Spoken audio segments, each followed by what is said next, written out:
ప్రభునామానికి మహిమ కలుగునుగా. మీ అందరికీ నా హృదయపూర్వక వందనాలండి. బాగున్నారు కదా మీ అందరూ? చూడండి, మన జీవితంలో ఏది జరిగినా మన మేలుకే.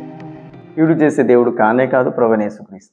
నీ జీవితంలో ఏదైనా శ్రమ వచ్చిందా, ఇబ్బంది వచ్చిందా, కరువు వచ్చిందా, ఏది వచ్చినా భయపడకు, అధైర్యపడకు.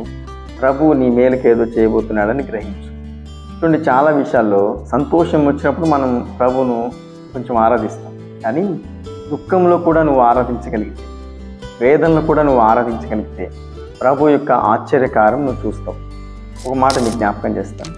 యోహాను సువార్త 16వ అధ్యాయం 20వ వచనం, మీ దుఃఖము సంతోషం అగును. దేవునికి స్తుతి కలుగునుగాక. చూడండి, ఎప్పుడైతే మీకు దుఃఖం కలుగుతుందో ప్రభువుని ఎక్కువగా గణపరిస్తే, ఆరాధిస్తే మీ దుఃఖం అట సంతోషంగా మారిపోతుంది. సంతోషంగా అది మారిపోదు, కానీ ప్రభు మారుస్తుంది. చూడండి, పౌలు శీలను మరి వారు చేయని తప్పు కూడా చెరసాలలో వేయబడతారు. చెరసాలలో వేయబడ్డారని వారు ఏడ్చారా? వారు కృంగిపోయారా? బలహీనపరచబడ్డారా? నిన్ను ప్రకటించమిక ఇక మీద నుంచి నిన్ను ప్రకటిస్తూ ఉంటే నాకు శ్రమలు వస్తున్నాయి అన్నారండి? అంది. మధ్యరాత్రి వేళ ఆ దెబ్బలు మరి భయంకరంగా కొట్టినా కూడా, అవమానపరిచినా కూడా, వారి ఒళ్ళంతా గాయాలైనా కూడా మధ్యరాత్రి వేళ పాటలు పాడుతూ ప్రభువుకు ప్రార్థన చేస్తున్నారు. ఎంత అద్భుతం చూడండి. మనకు ఒక చిన్న జ్వరం రాకూడదు, తలనొప్పి రాకూడదు, మా ఇంట్లోకి ఏదైనా చిన్నది రాకూడదు, అప్పుడే ఆపేస్తాం ప్రార్థన, అప్పుడే ఆపేస్తాం ఆరాధన. ఏం జరిగిందండి, మాకేం చేసేదండి, ఇలా మాట్లాడతాం. కానీ పౌలు శీలలు ఆ మాట అండి. మా జీవితంలో ఏది చేసినా ఆయన నామం మహిమార్థమే మేము వాడబడతామని ఒక స్థిరమైన విశ్వాసం కలిగి బలమైన కృపతో వాళ్ళు ముందుకు నడిపించారు. అక్కడ వాళ్ళు పాడుతూ ఉంటే, ప్రార్థన చేస్తూ ఉంటే ఆ చెరసాల పునాదులు ఎదురాయి. అక్కడున్న వారి సంఖ్యలన్నీ తెగిపోయినని రాయి. అక్కడున్న వారి బంధకాలన్నీ విడిపించబడ్డాయి. ఎందుకో తెలుసా? వీరి పాటలో ఉన్న ప్రార్థనలో శక్తి అండి. ఈరోజు నీ దుఃఖం సంతోషంగా మారాలంటే కూర్చొని ఏడుస్తూ ఉండమని కాదు, కూర్చొని దుఃఖంతో కన్నీరు గారుస్తుండమని కాదు.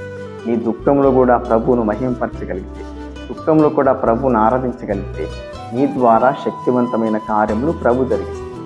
అక్కడున్న వారందరూ ఆశ్చర్యపోతున్నారు, అక్కడున్న వారందరూ సంతోషిస్తున్నారు. వారు పాటలు పాడతారు. అక్కడున్న వారి బంధకాలన్నీ తెగిపోయి నీ ద్వారా, నీ ప్రార్థన ద్వారా, నీ ఆరాధన ద్వారా ప్రభు అనేకుల బంధకాలు తెంచబోతుంది. వారు ఏ దాంట్లో బంధించబడి ఉన్నారు, ఏ శ్రమల్లో ఉన్నారో వారందరినీ నీ ప్రార్థన ద్వారా, నీ ఆరాధన ద్వారా విముక్తి కలిగించి, విడుదల కలిగించి, రక్షణ కలిగించబోతుంది. అదే అక్కడ చేసి ఈరోజు దుఃఖపడుతున్న దుఃఖం వస్తూ ఉందా, ఏడుపు వస్తూ ఉందా, మాటల అవమానాలు ఎక్కువ అవుతున్నాయా? అందులోనే ప్రభువును స్తుతించగలిగితే నీ ద్వారా గొప్ప కార్యంలో ప్రభువుని చేయించబోతుంది. ఆయన నీ ద్వారా మహిమ పొందబోతుంది, నీ ద్వారా ఘనత పొందబోతుంది. ప్రభు అట్టి కృప మనందరికీ దయచేసి ప్రతి ఒక్కరిని వాడుకును గాక. ఆమేన్. మీ అందరి కోసం ఒక చిన్న ప్రార్థన చేస్తాం. మహాపరిశుద్ధుడా, మహోన్నతుడా, నీకు స్తోత్రం. ఈ మాటలు వింటున్న ప్రతి బిడ్డలు దుఃఖంలో కూడా ఆరాధించినట్లు, స్తుతించినట్లు, ఏది చేసినా ప్రభు నా మేలుకని గ్రహించే మనసును ప్రతి బిడ్డలకు దయచేయమని ఈరోజంతా ఈ బిడ్డలకు తోడుగా ఉండి నడిపించమని యేసు నామములో ప్రార్థిస్తున్నాం పరమ తండ్రి. ఆమేన్. ఈ వీడియో చూసిన ప్రతి ఒక్కరు లైక్ చేయండి, షేర్ చేయండి, సబ్స్క్రైబ్ చేయండి. ఈ వాక్యాన్ని అనేకులకు పంపించండి.